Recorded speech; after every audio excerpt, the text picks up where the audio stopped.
बचपन की नादानी या मन की एकाग्रता। मैं बात कर रहा हूं प्रेम संबंधों पर, मैं बात कर रहा हूं रिश्तों पर, मैं बात कर रहा हूं संबंधों पर, मैं बात कर रहा हूं वैवाहिक जीवन पर, मैं बात कर रहा हूं उस प्रेम संबंध पर जहां पर इन सब चीजों की वजह से बहुत प्रॉब्लम आती है। मन की एकाग्रता भंग हो गई, यानी मन बड़ा चंचल रहता है, सिर्फ एक तरह से कि वो हमारा होना चाहिए। तो अगर आपको लगता है कि वो हमारा होना चाहिए तो भाई आज एक बात समझ लो, ये चीज अपने ऊपर से उतार कर किसी भी जानवर को खिला देने मात्र से आपका काम हो सकता है। जानिए पूरा विश्लेषण।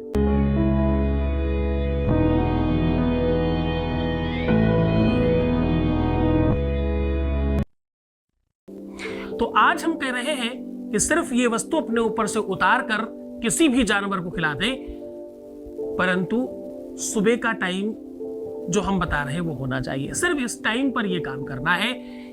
टाइम, तरीका, ढंग और सिस्टम, सिर्फ इतनी सी बात समझनी है।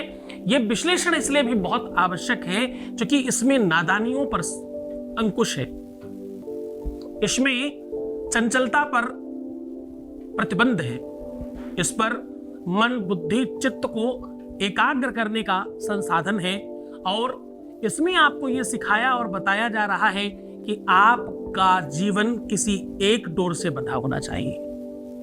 चूंकि एक कई साधे सब सधे, सब साधे सब जात।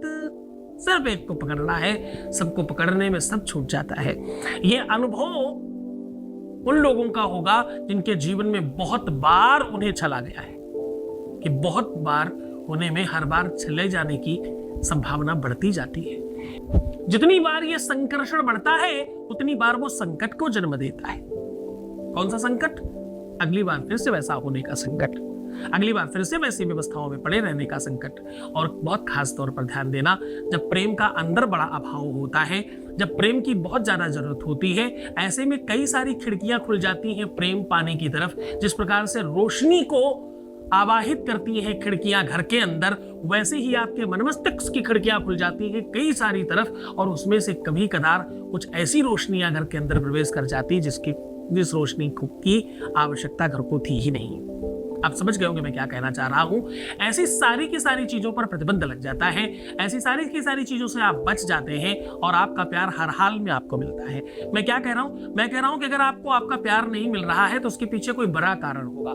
तो जो बड़ा कारण है उस बड़े कारण का निवारण भी इसमें छुपा हुआ है। मैं कह रहा हूं कि ऐसी अव्यवस्थाएं भी अगर हैं उसे भी ठीक करने की इसमें क्षमता है, इसमें उसका भी ताकत है, इसमें उसके बारे में भी बहुत सारा काम किया गया है, बहुत सारा इस पर भी रिसर्च किया गया है।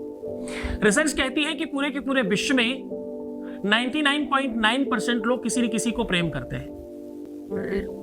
रिसर्च कहता है कि पूरे के पूरे विश्व में सिर्फ और सिर्फ 22% ऐसे लोग हैं जो अपने प्रेम को फलीभूत कर पाते हैं। रिसर्च कहता है सिर्फ 12.5% ऐसे लोग हैं जो प्रेम संबंधों को विवाह तक लेके जा पाते हैं। पूरे विश्व की बात कर रहा हूं, इसमें अब्रॉड भी है, इसमें यूरोप भी है जहां पर ये सब बहुत है। बाकी सारा का सारा परसेंटेज वो है जो सिर्फ प्रेम करता है और आगे जाकर के टूट जाती है चीजें।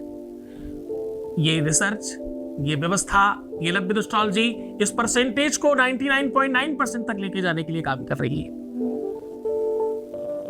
और सच मानो हम सफल हो रहे हैं। हमारे साथ आज की डेट में गूगल जैसी कई सारी कंपनियों के साथ हम रिसर्च के ऊपर काम कर रहे हैं, उनके साथ वार्तालाप, उनके साथ संवाद स्थापित कर रहे हैं कि इस रिसर्च को कैसे हम गूगल में डाल पाए।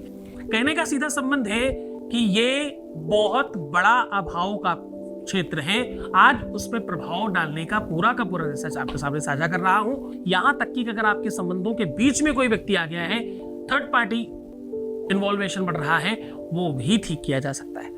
अब आपको करना क्या है? आपको करना यह है कि पीला अन्न कोई भी ले सकते हैं, आटे में हल्दी मिला के भी ले सकते हैं और बेसन भी ले सकते हैं। थोड़ा सा बेसन लीजिए और अपने दोनों हाथों में उसको दूध से गीला करके बहुत हल्का लेप लगा लीजिए रात्रि में। रात्रि में लेप लगाने के बाद उसे प्रयत्न करिएगा। जिस प्रकार आप मेहंदी बचा के रखते हैं, जिस प्रकार से आप बाकी चीजें बचा के रखते हैं, लड़कों के लिए थोड़ा मुश्किल होगा, लड़कियां बड़ा आसानी से ये कर सकती हैं कि वो लेप खराब ना हो। इसके लिए आप क्या कर सकते हो, सही तरीका है कि एक बार लेप लगाने के बाद कलाई से आप कुछ पॉलीथीन या प्लास्टिक का पैकेट बांध सकते हो कलाई से, ताकि वो जो भी कुछ हाथों से गिरे वो उसी में गिरे। आप रात्रि में विश्राम करिए, जब भी सुबह उठते हैं बिना बोले, बिना आवाज लगाए किसी को, सबसे पहले वो पैकेट खोल करके जो भी आपके हाथ में लगा है वो सब कुछ उसमें निकाल दीजिए। उसमें निकालने के बाद बिना बोले आपको सिर्फ थोड़ा सा जूठा कर देना है, कैसे भी करके, जैसे आपको तरीका आता हो वैसे करके उसको जूठा कर दीजिए। और थोड़ा सा और अनाज का आटा, कोई भी हो सकता है, वो गेहूं का आटा हो सकता है, वो बेसन ही और हो सकता है, कोई भी ऐसी चीज, उसकी लोई बना करके उसमें कोई भी हरी पत्तियां थोड़ी सी डालें, पालक इत्यादि भी डाली जा सकती है, कुछ थोड़ी सी हरी पत्तियां डाल करके उसकी लोई बना करके और थोड़ा सा गुड़ लगा करके गाय को या किसी भी ऐसे जानवर को जो आराम से खा ले इस चीज को, और हाँ, जिसके आसपास गाय बैल इत्यादि नहीं हो, जिनको डॉग इत्यादि को खिलाना हो, वो इसको कुछ मीठा इत्यादि बना करके भी खिला सकते हैं, इसको हल्का पका के भी खिलाया जा सकता है। बस ये ध्यान रहे कि ये वस्तु खराब ना होने पाए, सामने वाला वो जानवर खा जरूर ले। बस इतना करने मात्र से आप यकीन मानिए आपकी भाग्य में प्रेम लिख दिया जाएगा, आपकी भाग्य में संबंधों को सुधारने की ताकत लिख दी जाएगी। और ये बहुत छोटा सा टोटका है, लेकिन इसका प्रभाव इतना ज्यादा बड़ा पड़ता है, रातों रात संबंध सुधर जाते हैं, सामने वाला व्यक्ति आपको मानने के लिए विवश हो जाता है। नादानियां भी मजबूरी नहीं प्यार बन जाती है, मजबूरी नादानियां आपकी कमजोरी नहीं आपका बल बन जाती है। इस पाठशाला में आप जैसे अच्छे बच्चे हैं, मेरी बात सुनते हैं, समझते हैं, मानते हैं, तभी शायद उनका काम हो रहा है। ओम नमो गुरुदेव वासुदेवाय जरूर कहते रहिएगा इस उपाय के पहले। बहुत शुभ हो आपका, खूब आशीर्वाद। ओम नमः शिवाय।